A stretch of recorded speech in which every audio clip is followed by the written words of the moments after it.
आज कक्षा चौथी के कुछ छात्र और छात्रा आपके सामने एक नाटक प्रस्तुत करने जा रहे हैं। तो आइए शुरू करते हैं। राजू और रिया भाई बहन हैं। रिया नर्सरी में पढ़ती है। एक दिन कक्षा में एक लड़की हकलाकर पूछती है,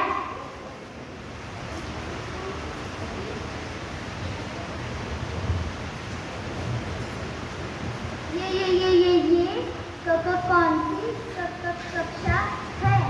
वो चौथी कक्षा है। तुम कक्षा में नहीं आई हो? हाँ।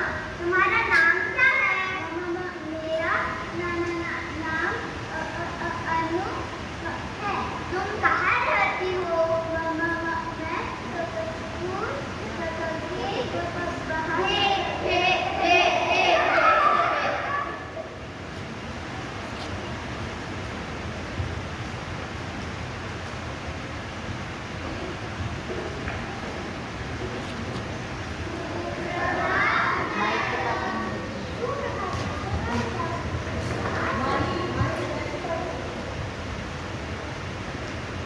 तो आज कक्षा में पाठ का पठन कौन करेगा?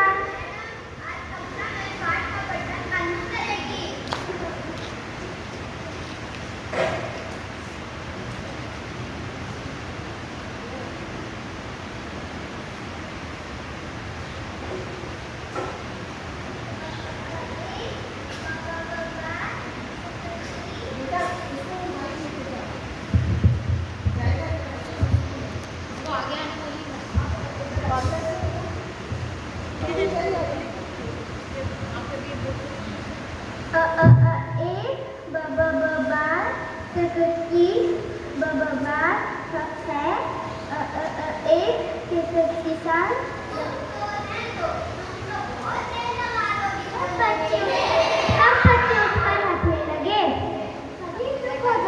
ऐसे किसी पे हंसते नहीं है।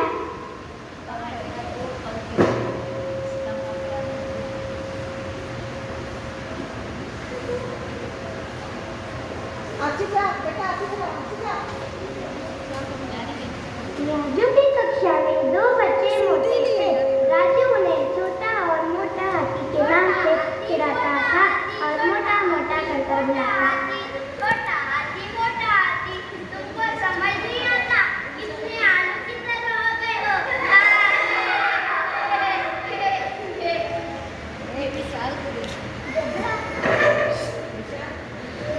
जब राजू उत्तेजित हो जाता तो बच्चों को चलते चलते धक्का देता और कहता, तुमको दिखता नहीं है, देखकर चल नहीं सकते। वो ऐसा बोलता जिससे सामने वाला अपमानित महसूस करता। क्लास में दूसरे बच्चों का सामान निकालकर कभी फेंकता था, कभी तोड़ता था या कभी छुपाता।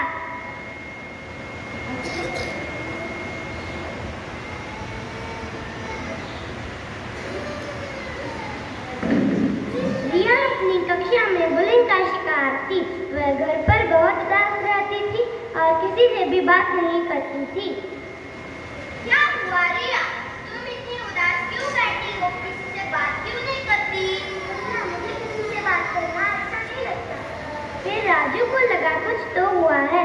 उसने रिया के पास जाकर पूछने की भी कोशिश की, लेकिन रिया ने कुछ नहीं बताया।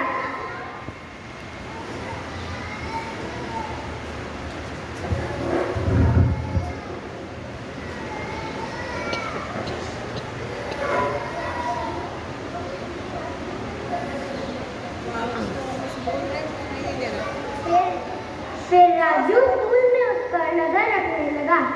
उसने देखा एक लड़का रिया को परेशान कर रहा है। वो रिया के बाल खींच रहा है और उसका सामान फेंक रहा था। यह सब देखकर राजू को बहुत गुस्सा आया और रिया की क्लास में जाकर उस पर चिल्लाया, क्या हुआ रिया? तुम मेरे बहन को क्यों परेशान कर रहे हो? अब देखा कितना बुरा लगता है।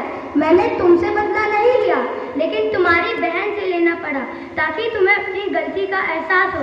तुमने मुझे बस में भी बहुत परेशान किया था, इसलिए मैं चाहता था कि तुम्हारी बहन को करूं ताकि तुम्हें अपनी गलतियां समझ में आ सके। मैं भी ऐसे ही सबको परेशान करता हूँ। अब मुझे समझ में आया मैं कितना गलत कर रहा था।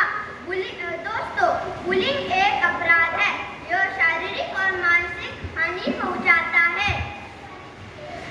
बुलिंग एक बुरी आदत है, यह मन में आग लगाती है। कोशिश करें ना ही किसी के साथ करें और ना ही होने दे। अगर ऐसा होता है तो निडर होकर अपनी शिक्षिका को बता